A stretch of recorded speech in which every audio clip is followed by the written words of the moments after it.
In 1954, a steelworker in Michigan spent 2 weeks of pay on a single hunting knife. His grandson still carries it today. Most people think the old timers were cheap. The truth is the opposite. They bought once and they bought right. Number 9 on this list outlasted 3 generations of hunters. Number 2 was built so well, the company still honors a warranty written before your father was born. And number 1 has been handed down so many times that nobody remembers who bought it first. Hit that subscribe button. Let us count down the 15 forgotten pieces of hunting gear American grandfathers bought once and used for life. Number 15, the graniteware coffee pot. Before there was a gas station on every corner and a paper cup with a plastic lid, there was the speckled blue enamel coffee pot sitting on the coals at first light. Your grandfather owned exactly one. He bought it at the hardware store for maybe $1.50 in 1950, and it went with him to deer camp every November until the day he could no longer make the trip. The steel underneath was coated in porcelain enamel fused on at over 1,500 degrees, which meant it did not rust, did not hold flavors, and did not care if you dropped it off the back of the truck. He would fill it with creek water, throw in a fistful of grounds, and set it right in the fire. No filter, no basket, just grounds and heat and patience. When it was done, he would drop in a splash of cold water to settle the grounds to the bottom. That pot poured 1,000 cups over campfires in the dark. He never washed it with soap, just rinsed it in the creek and let the seasoning build. And the coffee got better every year for it. The little chips in the enamel where it had banged against tailgates were not damage. They were a record of every season it survived. Modern camp cookware is thin, anodized aluminum that dents if you look at it wrong and warps the first time it sits directly on a hot coal. His pot was heavy, honest steel that took the abuse of half a century of deer camps and never once complained. You can still find these at estate sales for a few dollars, and they will outlive anything you buy new today. Number 14, Ragwool hunting socks. Your grandfather did not own 10 pairs of socks. He owned 2 or 3 pairs of thick gray ragwool socks, and he trusted his feet to them in weather that would put a modern man in the hospital. Wool was the miracle nobody appreciated. It held warmth even soaking wet. It wicked sweat away from the skin, and it fought off the smell that cotton socks develop after a single damp morning. He would pull them on over a thin liner sock, lace up his boots, and stand in a flooded timber blind at 20 degrees without a word of complaint. A good pair cost about 75 cents in the 1950s, and he darned the heels with a needle and thread when they wore thin rather than throw them out. Cotton, he knew, was a killer in the cold. The old-timers had a saying, "Cotton kills," long before any outdoor magazine printed it on a glossy page. Modern synthetics promise the same performance and mostly deliver, but they wear out in a season or two. His wool socks lasted a decade, and when they finally gave up, the wool went into the rag bin and got a second life polishing the shotgun. Number 13, the Zippo lighter. That heavy little brass rectangle lived in your grandfather's coat pocket for 40 years, and it started every fire he ever needed. The Zippo came out of Bradford, Pennsylvania in 1933, and it did one thing better than anything on earth. It lit in the wind. That windproof chimney around the flame meant he could spark a cigarette or a wad of dry tinder in a gale that would kill a match instantly. The genius was the guarantee. Zippo promised it would fix or replace any lighter that ever failed, for free, forever, and they meant it. When the flint wore down, he replaced it for a penny. When the wick charred short, he pulled it up with pliers. When the cotton dried out, he refueled it with a few drops of lighter fluid. The thing was designed to be maintained, not discarded. Some men had one engraved with their initials, or the year they got married, and it rode in the pocket through every deer season after that. He carried one lighter for his entire hunting life, and the brass wore smooth and warm from decades in his hand. When his hands were half frozen and shaking, and the wind was screaming across the ridge, and the fire was the only thing standing between him and a long, cold night, that little brass rectangle never failed him. That worn shine on an old Zippo is the fingerprint of a man who used it every single day. Today we carry plastic lighters that crack in the cold and get tossed in the trash empty. His got refilled and kept going for the length of a lifetime. Number 12, the leather military surplus rifle sling. After the war, Army surplus stores were stacked to the ceiling with leather rifle slings, and every serious hunter bought one for a couple of dollars. These were not the flimsy nylon straps you see today. They were thick, russet leather, an inch and a quarter wide, with adjustment holes and a leather keeper, built to military specification to survive combat. Your grandfather threaded one onto his deer rifle, and it stayed there for the rest of the gun's life. The magic was more than just carrying the rifle over his shoulder on a long walk out of the timber. Wrapped correctly around the forearm, a leather sling became a shooting aid, drawing tension that steadied the rifle for an offhand shot at a buck across a cut cornfield. He oiled it once a year with neat's foot oil, and the leather stayed supple through 30 winters. It darkened over the decades to a deep chocolate brown, soft as a glove, molded to the exact curve of his shoulder. A new sling is stiff and anonymous.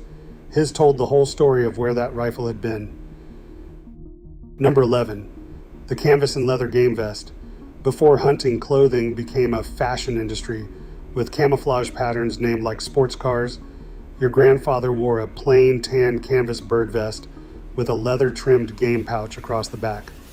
He bought it once for maybe $4 or $5, and it carried every pheasant, quail, and grouse he ever shot. The front had loops and pockets sized for shotgun shells, so a box of number 6s rode right at his fingertips. The back was one big rubberized game bag with a blood-proof lining, big enough to hold a limit of birds without soaking through to his shirt. The canvas was heavy cotton duck, thick enough to shrug off blackberry thorns and barbed wire fences without tearing. He would walk 10 miles behind a bird dog with that vest loaded down, and the leather-trimmed shoulders never dug in. The pockets frayed, and he sewed them. The canvas faded from tan to nearly white across the shoulders where the sun hit it. That fade was a map of 1,000 miles of walked fields, and no factory can print it on a new coat. Number 10. The Marbles Safety Hatchet. Every deer camp needed one good hatchet, and for 2 generations, the answer was the Marbles Safety Axe out of Gladstone, Michigan. Webster Marble patented it in 1900, and it was a marvel of practical thinking. It had a guard that folded over the blade so it could ride safely in a pack or on a belt without slicing a hole in something or someone. The steel was forged hard and held an edge that would split kindling, notch a drag pole, or quarter a deer in the field.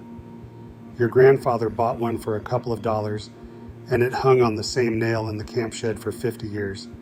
He used it to build fires, clear shooting lanes, drive tent stakes, and open the frozen lock on the gate. The hickory handle he replaced once, somewhere around 1971, whittling a new one to fit by hand. The head itself never wore out. He kept it sharp on the same stone he sharpened everything else with, and a Marbles hatchet from 1940 will still take your fingers off today if you are careless. First pattern break. Here is where the whole philosophy comes into focus. Your grandfather did not buy cheap and buy often. He saved his money, waited, and bought the best single item he could afford, then made it last a lifetime. The old-timers had a phrase for this: buy once, cry once. Yes, the good knife or the good boots cost him 2 weeks of wages, and yes, it hurt to hand over that money. But he cried once at the register instead of a little bit every season when the cheap version failed him in the cold and the wet and the dark. There was no such thing as disposable gear in his world. Everything was repairable. The handle came off the hatchet, and a new one went on. The wick pulled out of the lighter, and a new one went in. The sole peeled off the boot, and the cobbler stitched it back. He did not own a closet full of gear. He owned a small collection of excellent things that he knew intimately, cared for religiously, and trusted completely. That is a kind of wealth the modern outdoor industry has quietly taught us to forget. Number 9. The Coleman lantern. When the sun went down at deer camp, one thing turned the black woods into a warm room full of light, and that was the Coleman lantern hissing on the table. The classic model 200A, with its cherry red enamel tank, came out in 1951, and it lit up American hunting camps for the next half century. It ran on white gas that your grandfather pumped up to pressure with a little plunger built into the tank. He would light the delicate silk mantles, and they would glow a brilliant white, throwing more light than 3 kerosene lamps combined. That lantern was the heart of the camp. Men played cards under it, cleaned guns under it, told stories under it, and hung it from a tree limb to field dress a deer after dark under it. It cost about $12 new, which was real money, but a Coleman lantern is close to immortal. The pump leather dried out and he replaced it for pennies. The mantles burned out and he tied on new ones. The generator clogged and he swapped it. Everything on that lantern was a replaceable part. There was a whole ecosystem of little kits sold at every hardware store. A bag of mantles for a dime, a pump cup for a quarter, a generator for $1, so that a man could keep his lantern running indefinitely for the cost of pocket change. He knew the sound it made, that steady hiss, and he knew by ear when the pressure was dropping and needed a few more pumps. That sound was the sound of camp itself, and every man who grew up hunting can still hear it in his memory. A red 200A that lit its first camp in 1955 will still light your camp tonight, and it will do it better than the plastic battery lantern you paid 3 times as much for last fall. Number 8. The PS-Olt duck call. Long before duck calls were injection-molded plastic sold in blister packs, they were turned from a single piece of wood, and the name every marsh hunter knew was PS-Olt, out of Pekin, Illinois. Philip Sanford. Olt started making calls in 1904, and his D2 model became the most sold duck call in the world. Your grandfather bought one, learned to run it over years of trial and error, and it hung around his neck on a braided lanyard every waterfowl season for the rest of his life. The barrel was turned from walnut or a piece of hardwood, and inside sat a single reed that took real skill to master. A cheap call and a bad caller flare ducks. A good Olt in practiced hands pulled a flock of mallards out of the sky and set them right in the decoys. He knew the exact pressure, the exact rhythm, the feed chuckle, and the hail call and the soft comeback note, and that knowledge lived in his lips and his hands. The wood darkened where his fingers held it. When he was gone, that call still smelled faintly of the marsh, and whoever hung it around their neck next inherited more than a piece of wood. They inherited the ducks he called. Number 7. The Arkansas whetstone. Here is the humblest item on this list and maybe the most important. A dull knife is a useless knife, and your grandfather kept his razor sharp on a genuine Arkansas whetstone, a piece of natural novaculate quarried out of the Ouachita Mountains.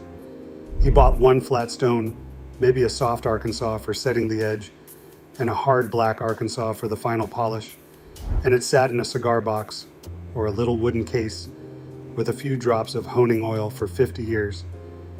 Every night at camp, before he did anything else, he pulled the knife across that stone at a steady angle, the same angle every time, listening to the whisper of steel on stone. That sound meant the day's work was being put right. A natural Arkansas stone does not wear out in a human lifetime. The same stone that sharpened his father's knife sharpened his, and it will sharpen yours. He tested the edge on the hair of his forearm, and if it did not shave clean, it went back to the stone. Knowing how to sharpen a knife properly was a skill he took as seriously as knowing how to shoot, and he passed it on the same way, hand over hand, watching a boy until the angle was right. Modern hunters throw money at ceramic gadgets and pull through gimmicks that grind away good steel and never quite get an edge, but a flat Arkansas stone and a steady hand still put the finest edge on steel that money can buy. That stone will be sharpening knives in your family 100 years from now, and it will look exactly as it does today. Second pattern break. Here's what the gear companies do not want you to think about. Somewhere around the 1970s and 1980s, American industry made a quiet decision. They stopped selling you one excellent thing and started selling you a lifetime of adequate things. It even has a name that engineers use behind closed doors: planned obsolescence. The old hatchet had a replaceable handle because the maker assumed you would keep it forever. The new one is riveted and glued so that when the handle cracks, you throw the whole thing away and buy another. The old lantern had a rebuild kit for every part. The new one is sealed plastic. The old boots were built to be resoled 5 times. The new ones are cemented so the sole cannot come off without destroying the boot. This was not an accident. A company that sells you a knife that lasts 3 generations sells one knife to your whole family. A company that sells you a knife that fails in 5 years sells a knife to you, your son, and your grandson. Your grandfather's gear was built in an era when a maker's reputation depended on his product outliving him. That is the real reason his stuff still works and yours is in a landfill. Number 6, the red and black plaid wool Mackinaw coat. You have seen it in every old photograph of a deer camp. The heavy red and black buffalo plaid wool coat worn by every man leaning against the truck with a rifle. That was the Mackinaw, and it was the single warmest thing your grandfather owned. Woolrich had been weaving wool in Pennsylvania since 1830, and by the middle of the century, that buffalo check Mackinaw was the uniform of the American hunter. The wool was woven so dense it was nearly windproof, and unlike anything synthetic, it kept him warm even when it was soaked through with wet snow. The red and black pattern served a purpose too, breaking up his outline for deer while staying visible enough that another hunter would not mistake him for game. He bought one, and one was all he ever needed, because a wool Mackinaw is close to indestructible.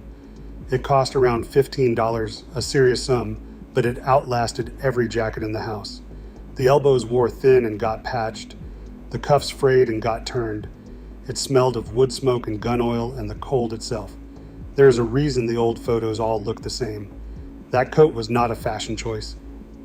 It was the correct answer to the problem of staying alive in the cold, and everybody who knew better wore one. Synthetic hunting jackets today are lighter and quieter, and when they get wet and the temperature drops, they will leave you shivering. Wet wool still holds its heat, which is why the old-timers trusted their lives to it in weather that kills. When he passed, that coat still fit somebody, and it still cut the wind exactly as it had 40 years before. Number 5, the Stanley vacuum bottle. On a freezing morning in a deer stand, the difference between misery and endurance was a cup of coffee still scalding hot at 10 in the morning, and that was the job of the green Stanley thermos. William Stanley Jr. patented the all-steel vacuum bottle in 1913, and it changed cold weather work forever. Your grandfather filled it before dawn with black coffee, screwed the steel cup on top, and it kept that coffee dangerously hot for a full day in sub-freezing weather. The whole thing was hammer-tone green steel, built like a piece of plumbing, with a double wall and a vacuum between the layers that stopped heat from escaping. He could drop it, kick it, freeze it, and leave it on the truck floor for a decade, and it just kept working. The stopper wore out, and he bought a new one for $0.25. The steel cup got dented, and he kept using it. A Stanley bottle from 1955 still holds a vacuum and still keeps coffee hot today, which is why they sell for good money at antique shops. He paid a few dollars for a tool that never once let him down on the coldest morning of the year. Number 4, the Lensatic compass. Before a satellite in space told everyone where they stood, a man found his way out of deep timber with a compass and his own good sense. And the finest was the military Lensatic compass. These flooded the surplus market after the war for a few dollars, and every serious woodsman carried one. It was a small brass or aluminum case that folded shut to protect the dial, with a sighting wire and a little magnifying lens that let him take a precise bearing off a distant landmark. The needle floated in liquid, so it settled fast and stayed steady, even as he walked. Your grandfather knew how to shoot an azimuth, walk a straight line through country he had never seen, and walk right back out again to the exact spot where he had parked the truck. That compass never needed batteries, never lost signal under heavy timber, and never failed in the cold. It lived in the same chest pocket for 40 years. Learning to use it took real study, and that knowledge was as much a part of his gear as the tool itself. A phone dies at 15 degrees with a dead battery. His compass pointed north on the day he bought it and points north today. Third pattern break. Here is the part that has nothing to do with steel or wool or brass. The real reason these things lasted is that your grandfather did not see them as products. He saw them as companions. That knife was on his belt the first time he took your father into the woods. That lantern lit the camp the night he heard the news his first grandchild was born. That coat still holds the shape of his shoulders. When a man buys one excellent thing and carries it for 50 years, that object stops being an object. It becomes a witness to his whole life. And that is why so much of this gear was not thrown away when he passed. It was handed down. A cheap thing gets discarded. A thing that a man loved and maintained and trusted for half a century gets pressed into the hands of the next generation, along with the instruction that comes with it. Take care of this, and it will take care of you. The gear on this list survived not just because it was well made, but because it was well loved. You cannot buy that at any price. You can only earn it one season at a time. Number 3, the Buck 110 Folding Hunter. In 1964, Buck Knives introduced a folding lockback knife with a brass frame and a dark wood handle, and it became the most recognizable pocket knife in America. The Buck 110 Folding Hunter did something clever. It gave a hunter the strength of a fixed blade in a knife that folded safely into his pocket. The lock held the blade open so solidly that a man could feel dress and quarter a whole deer with it without fear of the blade closing on his hand. That clip point blade was ground from tough steel that held an edge through an entire hunting season. Your grandfather clipped it in the little leather belt sheath that came with it and carried it every day, not just hunting, but for every cutting job life threw at him. Buck stood behind it with a forever warranty and a legendary sharpening service. If you dulled it past saving, you mailed it to Buck and it came home shaving sharp. The brass bolsters wore golden and smooth in his hand. That knife opened boxes, cut rope, whittled sticks for grandchildren, and dressed out 40 years of deer. He carried it so long that the shape of it wore into his pocket, and you could tell a man who owned a 110 by the faint rectangle faded into the denim over his right hip. It cost around $15 in 1965, which was no small thing for a working man, but he understood he was buying one knife and not 10. A well-kept 110 is worth more than that today, both in dollars and in everything it carried. Number 2, the leather hunting boots. Nothing mattered more than his feet, and your grandfather protected them with a pair of leather hunting boots built to be repaired forever. In 1912, Leon Wood Bean stitched a leather upper to a rubber bottom and created the main hunting shoe, and the whole American tradition of serious boots followed. Out west, makers like White's and Russell built tall leather boots so good that loggers and hunters saved for a year to buy a pair. These were not throwaway boots. They were full-grain leather, welt-stitched so that the sole could be pulled off and a new one sewn on by any cobbler, again and again. Your grandfather bought one good pair, broke them in over a painful month until the leather molded to his exact foot, and then wore them for 20 years. He oiled the leather every season so water beaded off it. When the soles wore smooth, he took them to the shoe shop and had them resoled for a few dollars, and they came back nearly new. L.L. Bean would famously replace or repair them for the life of the boot, a guarantee that lasted generations. A cheap boot fails in the wet and ends a hunt with a cold, blistered, miserable man. His boots carried him up mountains and through swamps for 2 decades, and when he was done with them, the leather was still sound enough to hand down. Number 1, the fixed blade hunting knife. At the top of this list is the one thing almost every American grandfather owned, the one thing he chose most carefully, and the one thing most likely to still be in your family right now, the fixed blade hunting knife. Whether it was a case, a marbles woodcraft, a K-bar, or a knife made by a local smith, this was the knife he bought once, sometimes for 2 weeks of hard-earned wages, and carried for the rest of his life. It had a leather washer handle, stacked and shaped and sanded smooth, that fit his hand like it had grown there. The blade was high carbon steel, the kind that took a scary sharp edge and held it, the kind that darkened with a gray patina over the years from blood and use. It rode in a leather sheath on his belt every day of every season. He field dressed every deer with it, skinned every rabbit, cut every apple he ever ate in the woods. And here is why it sits at number 1. When he died, that knife did not get thrown away. It got wrapped in a cloth and set in a drawer.